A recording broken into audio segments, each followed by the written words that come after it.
Have you ever looked in the mirror and felt like you didn't recognize the person staring back? Not because your face has changed, but because something deeper feels hollow. You smile, you pose, you perform, but inside there's a quiet ache, a sense that something real has gone missing. That's not just burnout. That's not just stress. That's the soul calling out from beneath the noise. Carl Jung once said, "People would do anything, no matter how absurd, to avoid facing their own soul." And that's what this is about, the epidemic of disconnection, the rise of narcissism, and the loss of authenticity in a world obsessed with image. This is a story about them, the narcissists out there. It's about us, because every one of us wears a mask. Every one of us hides behind a persona, and every one of us, at some point, forgets who we really are. Jung believed that narcissism isn't just a personality disorder. It's a spiritual crisis. It's what happens when the ego, the I, becomes so inflated that it blocks out the light of the soul. And in today's world, that inflation has become the norm. Let's go back to where it all begins. The ego is not the enemy. It's the part of the psyche that says, "I exist." It's the voice that helps navigate the world, make choices, and build identity. But the ego is fragile when it's young. It learns quickly what earns love and what brings rejection. As children, we adapt. We learn to smile when we're sad, to be quiet when we're angry, to perform when we're scared. Slowly, we build a mask, the persona. It's the version of ourselves that fits in, that gets approval. But every time we hide a part of ourselves, that part doesn't disappear. It sinks into the unconscious. That's the beginning of the shadow. Jung said the ego is like a small light surrounded by vast darkness. The light helps us see, but it's not the whole truth. The narcissistic ego, however, believes it is the whole truth. It forgets the darkness exists. It forgets that the soul is larger than the self-image. And that's where the trouble begins. Every narcissistic pattern begins with pain. Maybe it's a who only loved achievement. Maybe it's a childhood where emotions were ignored. Maybe it's humiliation, rejection, or neglect. The child learns, if I show my real self, I'll be hurt. So they build a false self, a perfect, untouchable version of who they wish they were. That false self becomes the armor. It's charming, confident, magnetic, but it's also hollow, because underneath it all is a terrified child who believes they're unworthy of love. Jung called this ego inflation. The ego tries to fill the emptiness left by the lost connection to the soul. But the more it inflates, the more fragile it becomes. Criticism feels like death. Vulnerability feels like exposure. The narcissist must keep performing, keep controlling, keep shining, because if the mask cracks, the pain underneath will flood out. And here's the truth. That pain doesn't go away by being ignored. It waits. It waits for the moment the performance stops. The persona is the mask we wear to survive. It's useful.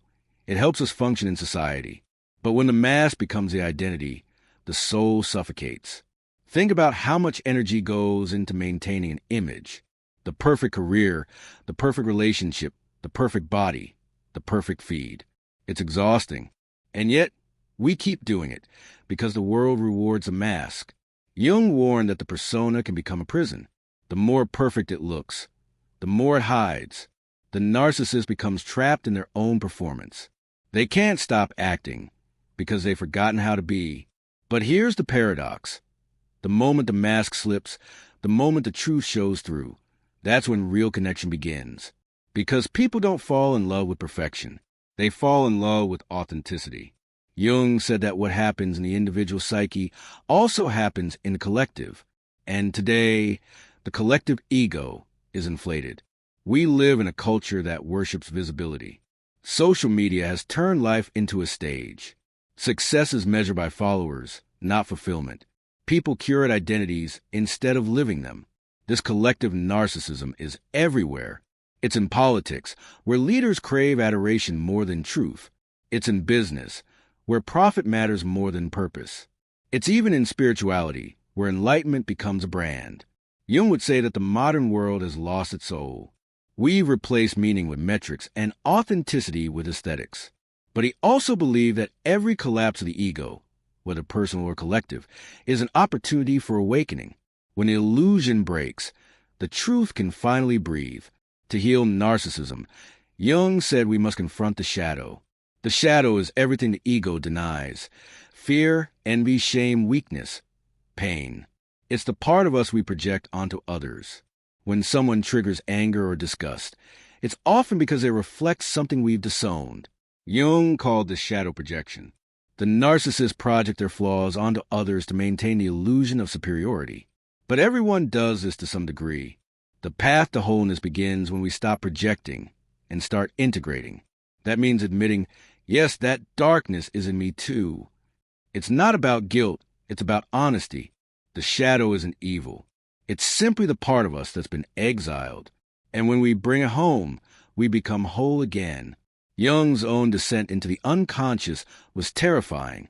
He faced visions, dreams, and archetypes that shattered his understanding of reality. But through that descent, he discovered something profound. Healing doesn't come from avoiding darkness. It comes from uniting it with light. For someone trapped in narcissism, this descent means facing the pain they've avoided, the shame, the loneliness, the fear of being ordinary. But on the other side of that pain is freedom. Jung said that the unconscious is not an enemy. It's a guide. It speaks through dreams, symbols, and synchronicities. When we listen, we begin to understand what the soul is trying to say. Dreams are the psyche's way of speaking truth. They reveal what the ego refuses to see. A dream of falling might mean loss of control. A dream of mirrors might reveal self-deception. Jung encouraged people to record their dreams, to draw them, to explore their symbols. Because symbols are bridges between the conscious and unconscious mind. They carry meaning that logic alone can't grasp. When we engage with our dreams, we begin to dialogue with the soul. And that dialogue is the beginning of healing. Jung's process of individuation is the antidote to narcissism. It's the lifelong journey of integrating all parts of psyche, the conscious and unconscious, the light and shadow, the ego and the soul. This process begins with awareness. Notice the masks you wear. Notice when you seek validation instead of truth. Notice when you project your pain onto others. Each moment of awareness weakens the ego's grip. Then comes compassion. The ego isn't evil, it's scared. It's trying to protect the inner child who once felt unseen. Healing happens when that child is finally acknowledged and loved. Relationships are mirrors. They show us who we are. For the narcissist, relationships are often transactional, based on control or admiration. But true connection requires vulnerability. Jung believed that love is one of the most powerful forces for transformation. It exposes the ego's illusions and invites the soul to emerge.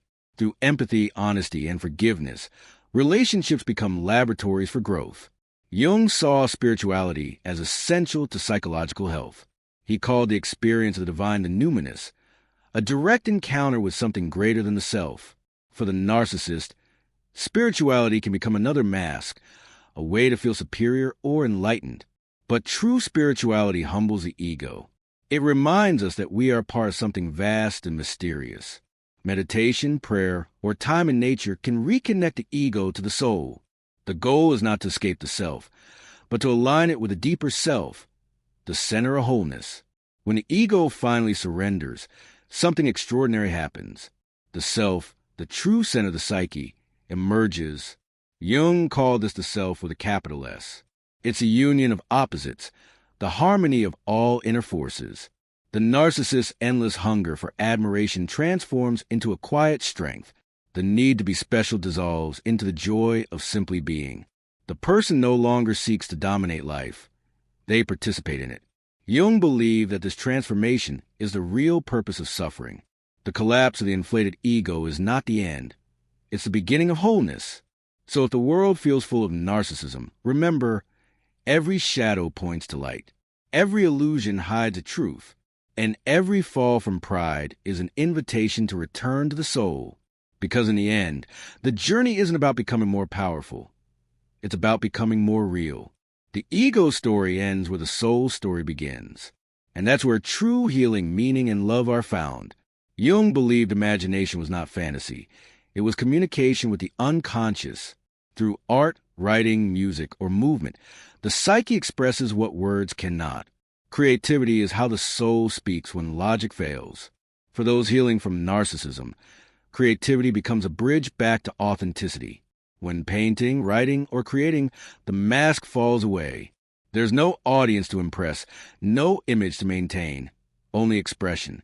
Jung practiced active imagination, a method of dialoguing with inner figures through visualization and art. He believed that by engaging imagination consciously, the ego and unconscious could meet halfway. Creativity heals because it reconnects the ego to the flow of life. It transforms pain into beauty, chaos into meaning, and isolation into connection. Integration isn't a one-time event. It's a daily practice. Jung said that enlightenment doesn't come from imagining figures of light, but from making the darkness conscious. In daily life, this means noticing when pride takes over, when envy whispers, when fear hides behind anger. It means pausing before reacting, asking, what part of me is speaking right now? The integrated person doesn't eliminate the shadow. They learn to live with it. They recognize their capacity for both kindness and cruelty, strength and weakness.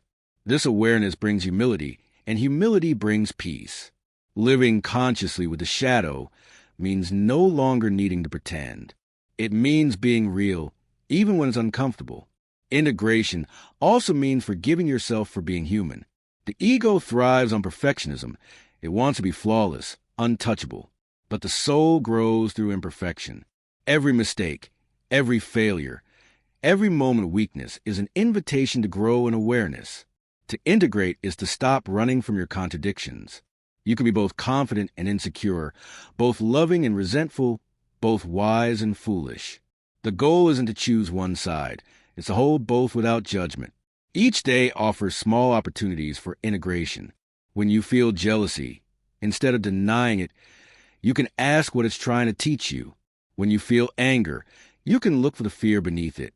When you feel pride, you can remember your vulnerability. Integration is also about embodiment. It's not just an idea. It's a way of living.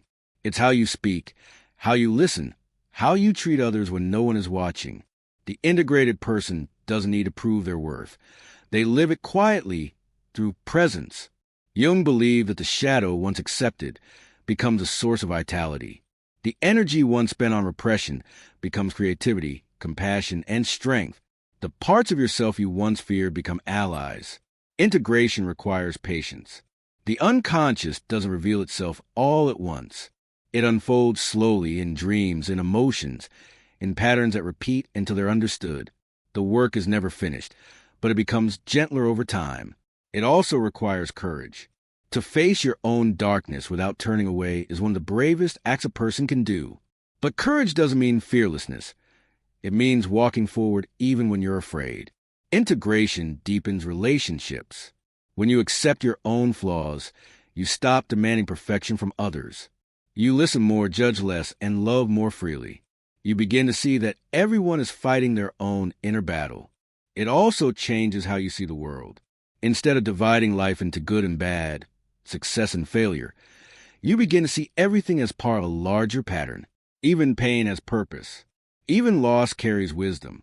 And perhaps most importantly, integration brings peace. Not the peace of avoidance, but the peace of acceptance. The quiet knowing that you are whole, even in your imperfection.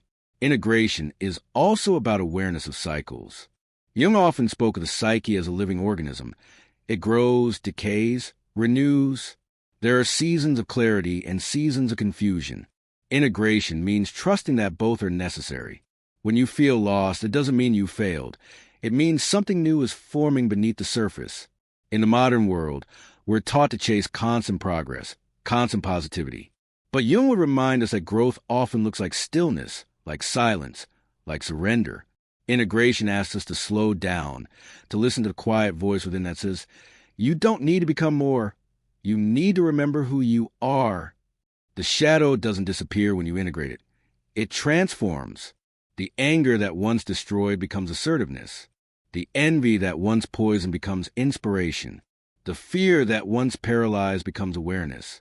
Every emotion, when understood, becomes energy for creation. Integration also means learning to sit with discomfort. The ego wants quick fixes, but the soul works in deep time. Healing doesn't happen in a straight line. It spirals. You'll revisit old wounds, but each time with more wisdom, more compassion, more light. Jung said that the greatest burden a person can bear is to become who they truly are. Integration is that burden. It's the weight of authenticity. It's the courage to live without the armor of pretense. When you live integrated, you stop chasing validation. You no longer need to be the hero or the victim. You simply are. You can laugh at your flaws, admit your mistakes, and still feel worthy. That's freedom, the freedom of being whole. Integration also reconnects you to nature. Jung saw the psyche as part of the natural world, not separate from it. The cycles of the moon, the changing of the seasons, the growth of a tree, all mirror the inner life. When you walk in nature, you're reminded that everything has a rhythm and that your own transformation is part of that rhythm. Nature teaches patience. A tree doesn't rush to grow. It expands quietly, season by season. The same is true for the soul. Integration takes time. It's not a sudden awakening. It's a slow unfolding, a deepening of roots before the branches reach for light. When you spend time in nature, you begin to see that everything is connected. The soil feeds the roots. The rain nourishes the leaves. The decay of one season becomes the life of the next. Jung believed the psyche works the same way. Our pain, our endings, our losses all become the compost for new growth. In the stillness of nature, the ego softens. The noise of comparison fades. You stop measuring yourself against others and start feeling your place in the greater whole. The wind, the water, the earth, they remind you that you belong, not because of what you achieve, but because you exist. When you align with nature, you begin to trust life's timing. You stop forcing outcomes and start allowing them. You realize that even in moments of darkness, something sacred is taking shape beneath the surface. Nature also mirrors the balance of opposites that Jung spoke of. Day and night, birth and decay, storm and calm, all coexist in harmony. The integrated person learns to live the same way, embracing both joy and sorrow, both strength and fragility, without rejecting either. And perhaps most importantly, nature reminds you of humility.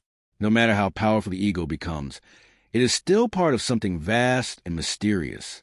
Standing beneath the stars, you remember that you are both small and infinite, a single thread in the fabric of existence. The integrated person doesn't seek to escape the world.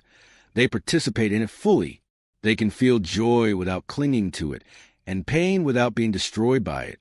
They live in the tension between opposites, and in that tension, they find meaning. Integration is not about becoming light. It's about becoming whole. Light without shadow is blinding. Shadow without light is despair. But together, they create depth, texture, and truth. The final stage of Jung's vision is wholeness, the realization that the soul was never truly broken, only forgotten. The journey through narcissism, shadow, and ego collapse is not about becoming someone new. It's about remembering who has been there all along, the authentic self, the quiet observer beneath the noise. Wholeness doesn't mean perfection. It means balance. It means being able to hold light and dark, joy and sorrow, strength and vulnerability, without losing center. Wholeness is the moment you stop searching for yourself in others. It's when you realize that everything you've been chasing, love, peace, meaning, was within you all along. Jung believed that when a person becomes whole, they become a light for others. Their presence heals, not because they preach, but because they embody truth. They radiate calm, not because life is easy, but because they've made peace with its complexity. Wholeness is not a destination. It's a way of being. It's waking up each day and choosing honesty over image, compassion over control, presence over performance. When you live from wholeness, you stop fearing the fall. You understand that every descent is followed by ascent, that every ending hides a beginning. You trust the process, even when it hurts. Wholeness also means connection to others, to the world, to the divine. Jung called this a realization of the self, the point where the personal and the universal meet. It's the awareness that your story is part of a greater story, that your healing contributes to the healing of the whole. And that's the ultimate transformation. When the ego bows to the soul and the self becomes a vessel for something greater, love, wisdom, and life itself. When the ego finally surrenders, life begins to flow again. You stop trying to control every outcome and start allowing life to unfold through you. The need to dominate, to prove, to be seen dissolves into a quiet trust. You realize that you are not separate from life. You are life, expressing itself in human form. In this state, even ordinary moments become sacred. The sound of rain, the warmth of sunlight, the laughter of a friend, all become reminders of the divine rhythm that moves through everything.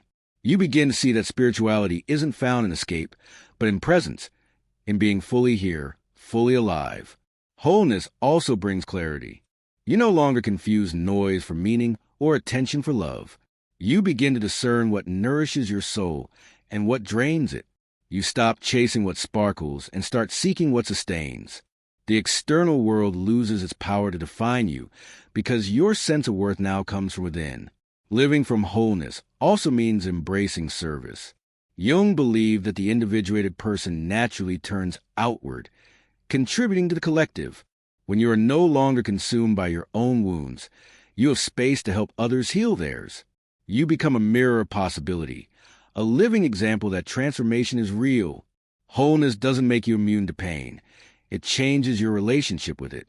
You no longer see suffering as punishment, but as initiation. Every challenge becomes an opportunity to deepen your understanding, to expand your compassion, to refine your truth. Pain becomes a teacher, not an enemy. As you live from this deeper center, gratitude becomes your natural state. You begin to thank life not only for the joys, but for the lessons. You see beauty in imperfection, meaning in chaos, and grace in the unknown. Gratitude grounds you. It keeps the heart open even when the path is uncertain. And finally, wholeness brings peace. Not the fragile peace that depends on circumstances, but the enduring peace that comes from alignment. It's the stillness beneath the storm, the calm that remains even when everything else changes. It's the quiet knowing that you are exactly where you need to be, becoming exactly who you were meant to become.